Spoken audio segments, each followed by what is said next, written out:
Hello mga mare! Welcome to my mini vlog!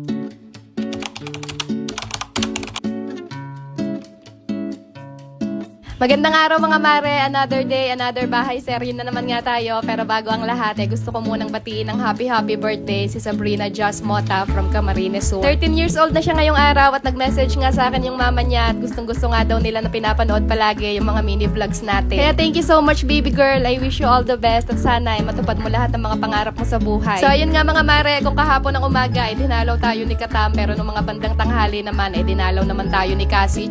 Bigla na nga lang ako sinipag, kaya napalaba nga ako kahit tanghali na at pagkatapos ko nga maglaba naglinis na rin ako ng bahay. Dito naman nga ako mga mare, kapag bigla akong sinapian ni Kasipagan, talagang lahat ng pwedeng gawin sa bahay ginagawa ko lahat. Minsan pa nga kahit this oras na ng gabi, kapag bigla akong sinipag talagang hindi ako mapakali. Kaya okay lang talaga akong paminsan-minsan dinadalaw tayo ni Katamaran dahil may mga araw din naman na sipag din tayo kumilos. Kung bet nyo rin nga pala itong ginagamit kong panglinis ngayon mga mare, ilalagay ko na lang din yung link sa comment section. Pwede mo na rin nga itong gawing pang mop ng sahig at natatanggal din nga yung pinaka-mop cloth niya, kaya pwede mo lang labahan kapag ka nadumihan na. Ayun, at inabot na nga kami ng gabi sa paglalaba. Itong asawa ko na nga lang yung pinagsampay ko nitong mga huling sinalang dahil nag-e-edit na nga ako ng mga oras na yan. Tatawa na nga lang ako sa kanya dyan dahil kung makaarte nga, akala mo pagod na pagod pero nagsampay lang naman siya. Kinabukasan naman nga tiniligan ko lang din tong mga halaman ko tapos tinanggalan ko na rin ng mga tuyong dahon. Ito nga yung succulent plants na pinadala sa amin ng isa naming follower. Sayang nga lang mga mare at meron namatay na isa. Pero yung iba naman buhay na talagang yumayabong pa. At habang tamang plantita nga ako sa bahay, ito namang magama nagpaaraw lang saglit dito sa labas. Tawang-tawa na naman nga tong batang maliit dahil nakalabas na naman nga siya ng kulungan at ang sabi nga ng papa niya talagang nagtatakbo daw yan ang nagtatakbo dyan. Kaya kinarga na lang siya ng papa niya dahil parang madadapa na daw sa kakatakbo, kaya ayan at muryot na muryot ang pagmumukha. At maya-maya pa nga daw ayan at nag-iyak na talaga kaya umuwi na rin sila. Pagkatapos namin kumain ng tanghalian, ayan at nakatulog na rin nga kagad, napagod nga yata talaga siguro sa kakatakbo sa labas kanina. At habang tulog pa nga dun yung batang maliit, at raraket naman muna ang kumare nyo. Sobrang dami ko na naman nga kasing naghihintay na trabaho dito mga mare, hindi talaga yan maubos-ubos, araw-araw palaging may bagong dumadating. Katapos ko yan gawa ng video, diretso ko na rin kagad ine-edit at sunod naman noon ine-edit ko na rin yung mini vlog ko. Katapos ko yun ma-edit, diretso ko na rin pinopost kagad, kaya kadalasan mga mare, sa gabi talaga ako palagi nag-a-upload. Katapos ko naman mag-upload, dyan pa lang kami kakain ng hapunan at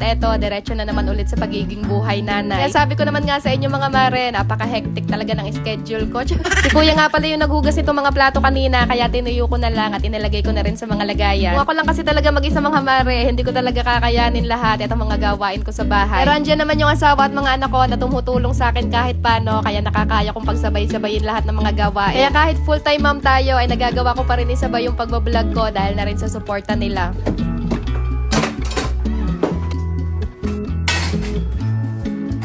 Hinugasan ko na rin nga tong dish drainer ko para bukas nga kapag ginamit ko ulit malinis na. Ito talagang number 1 rule namin dito sa kusina mga mare, hanggat maaari ayoko talaga na natutulog na marumi ang kusina. Pag nagigisingan ko nga kasi na marumi tong kusina parang nasisira na kagad yung araw ko. Mas magaan kasi talaga sa pakiramdam yung magigising ka sa umaga na walang kalat yung bahay. Ito at isang napaka-busy araw na naman nga ang natapos, kaya paano mga mare, good night na muna at ayun lang muna ulit for today.